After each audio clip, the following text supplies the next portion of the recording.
hurmatli obunachilarim, kuzatuvchilarim, obunachi bo'lmagan albatta obuna bo'lib qo'yinglar. Sizlarga bugun zo'r ma'lumot beraman. Mana kimdaki shu trekker avtomobili bo'lsa, lekin yoki boshqa turdagi GM va hokazo любой turdagi mashina bo'lsa, lekin bugun hozir men aynan trekker to'g'risida aytib o'tmoqchiman. Trekker misolida ushbu rolikni men sizlar uchun olyapman.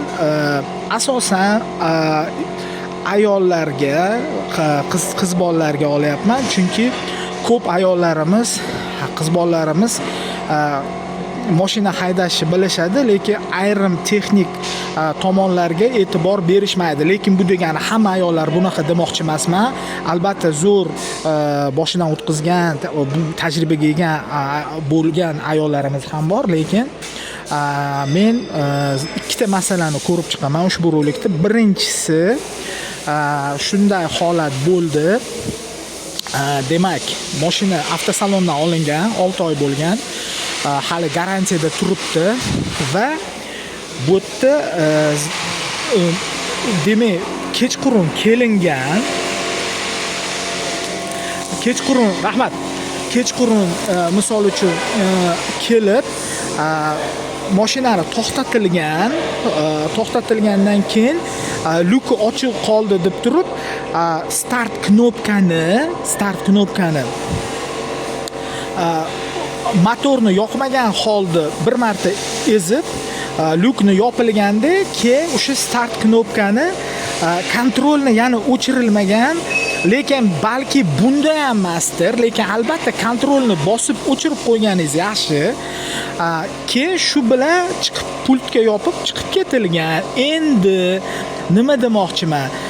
Shunda ertalab chiqib motorni start knopkani bosilganda hech qanaqa akkumulyator nolga o'tirib qolgan, hech qanaqa reaksiya bo'lmagan va shundan keyin xullas prikurivetelga qo'yib, bilamiz, boshqa mashinadan o'sha mashinani motorini yoqilgan. Endi bu mashinalarda, Chevroletlarda ba'zi misol akkumulyatorlar 2 oyda, 3 oyda ekspluatatsiya, foydalanishga bog'liq shunaqa vaqti bilan ishdan chiqishi mumkin. Ba'zi akkumulyatorlar ko'p holda 1 yil, 1,5 yil, 2 yilgacha yurib foydalanishingiz mumkin. Endi bu avtomobil demak o'sha to'yingandan keyin quvvatga yurilgandan keyin joyiga u asliga qaytdi. Chunki o'sha zavodskiy qo'yilgan akkumulyator. Ko'p hollarda o'zi shunday bo'lishi kerak. Endi agar akkumulyatoringiz ishdan chiqqan bo'lsa, lekin akkumulyatorchiga baribir maslahat qilib ko'rsatasiz. Men bu rolikni shu birinchi masalaga boshqa jihatiga e'tibor bermoqchiman. Keyin xullas akkumulyatorchiga ko'rsatilgandan keyin akkumulyatorchi shunaqa deb maslahat berdiki, bitta joyda usta bor, o'sha generatorni bitta simini uzadi. Endi qarang, shu asosiy momentga keldik. Siz avtomobilni qayerdan sotib olgan bo'lsangiz, rasmiy o'sha avtoservisi bor. O'sha avtoxizmat ko'rsatishga kelib, ulardan maslahat olishingiz kerak. Ular maslahat berdiki, yo'q, u simiga boshqa joyga tegilmasin. Agar o'sha bir marta zaryad olgan bo'lsa, avtomobilingiz o'sha holatda yurishi mumkin qayta. Lekin o'sha o'chirganda, boshqa qilganda bitta joyda yoquv qolmasdan hushyorroq bo'lib, o'sha pultlarni o'chirib, yoqib, shu jihatiga e'tibor berib yuring deb shunaqa maslahat berishdi. O'shanga doimo garantiyada turgan mashina bo'lgan, shu garantiyasi shunda saqlanib qoladi. Lekin men endi boshqa ustalarimizni nima deydi, ularni tanqid qilmoqchi emasman, lekin ustalar ham har xil bo'ladi, har xil maslahat berishadi. Lekin siz o'sha avtomobil sotib olgan joydagi avtotex xizmatga murojaat qilsangiz, shunda har tomonlama to'g'ri bo'ladi va ular albatta endi mana o'sha General Motors O'zbekiston rasmiy dilerlarining avtotexnik xizmatlari baribir tajribasi yetarli darajada va ular qo'yilgan talab bor. Shu talab bo'yicha siz avtomobilingizdan foydalansangiz, shunda har tomonlama siz himoyalangan bo'lasiz. Ikkinchi masala moy masalasi.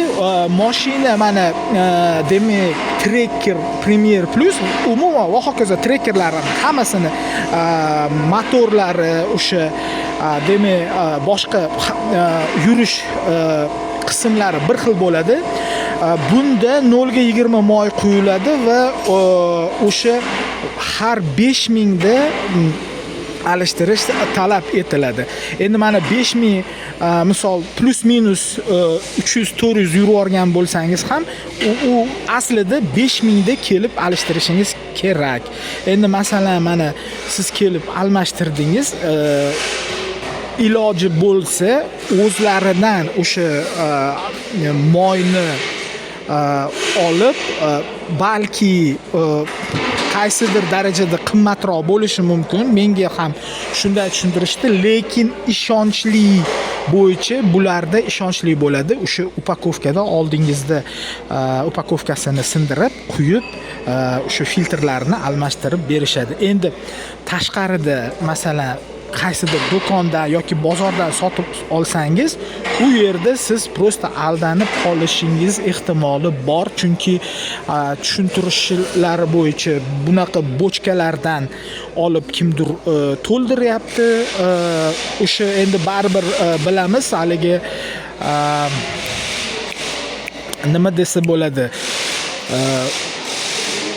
o'sha haqqoniy emas usul bu. Endi pul topish uchun har xil usullardan foydalanib shunaqa haligi noqonuniy ishlar bo'lishi mumkin. Shunga duch kelishingiz mumkin va o'shanda siz mashinangiz kafolatda bo'lsa, kafolatdan chiqib ketish ehtimoli bor. Lekin rasmiy o'sha General Motors O'zbekistonni dilerlarida bu hamma narsa ishonchli bo'ladi, chunki bularda rasmiy, bular zavodlar bilan bevosita shartnoma qilib, o'sha shartnomalarni orqali tovarlar olib kelishadi va unga javob berishadi. Bular qonun oldida javob beradi.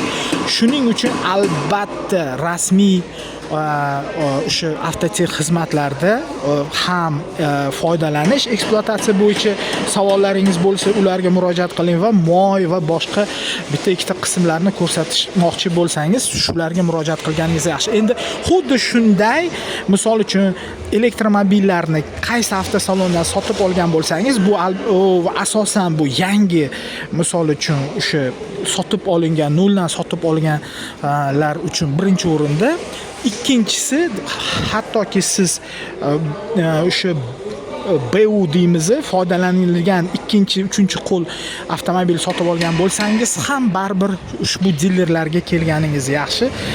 Diler markazlariga, avtotexnik xizmat markazlariga, chunki bu yerda baribir nima deydi, tajribali ustalar bor va hokazo. O'sha BYD elektromobillar bo'lsa, o'sha elektromobillar rasmiy servislarga ko'rsatib, ulardan maslahat olganingiz yaxshi. Endi mana hozir 5000 da kelib moy almashdi va keyingi gal mana bilib qo'ysangiz, yoki siz yana 5000 yurganingizda kelib almashtirasiz, yoki 6 oyda agar o'sha yurishi kamroq bo'lsa-da, baribir kelib moyni almashtirishingiz kerak.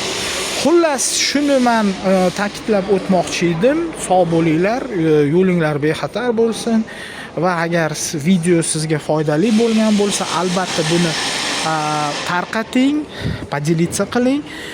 Balki sizni o'rtog'ingiz, dugonangiz yoki o'sha qo'shningiz yoki sinfdoshingiz, kursdoshingiz, onangiz, singlingiz, opangiz, xolangiz uchun foydali bo'lishi mumkin.